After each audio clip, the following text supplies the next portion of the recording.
Défense du consommateur, deuxième document. Ici, on vient de déposer le ressort. Regardez comment il est cassé. Voilà, donc c'est des choses qui arrivent avec l'hiver, le gel, etc. Bref, c'est plutôt rare sur l'essieu arrière, ici arrière droit, mais ce sont des choses qui peuvent arriver. Voilà. Voilà le pourquoi du petit bruit sur le train arrière, puisque le ressort tapotait légèrement sur l'emplacement justement de celui-ci. Regardons les choses de plus près, ça tapait ici, voyez, on voit même la marque encore, forcément. Alors qu'à l'origine, il y a toujours un petit espace. Comme on l'a dit en fin de premier document, il a fallu décrocher également à gauche pour donner plus de liberté pour pouvoir enlever le ressort, voilà, même s'il a fallu un peu forcer, ce qui est normal, soit on fait ça, soit on prend le compresseur, mais comme on avait un bout de cassé, ça suffit. Donc là, on va bien dégraisser les emplacements, etc. Ici, ça c'est la partie basse, inférieure, donc on va retourner le ressort. Et là, vous avez la butée supérieure. Mise en place du ressort neuf. Vérifie en dessous comme au-dessus.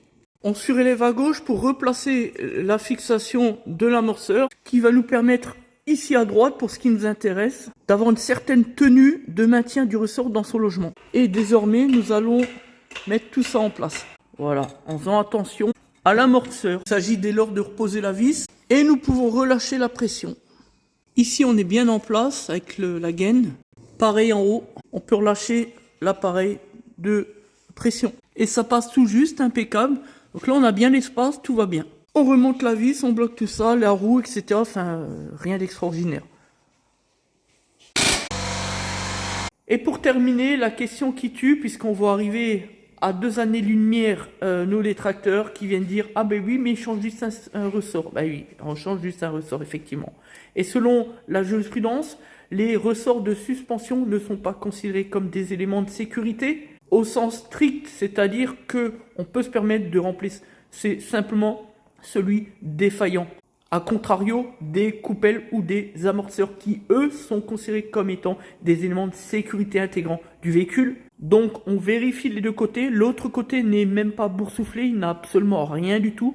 Donc voilà. Et pour aller plus loin sur la résonance de cette jurisprudence, qui est constante depuis, je dirais, 2012-2011, la Cour de cassation a en effet plaidé en ce sens, tout simplement parce que l'amorceur, lui, est soumis à des contraintes mécaniques d'usure, pas le ressort de suspension. Fin du débat. Ah oui, dans l'amorceur, il y a de l'huile, un joint spi, etc.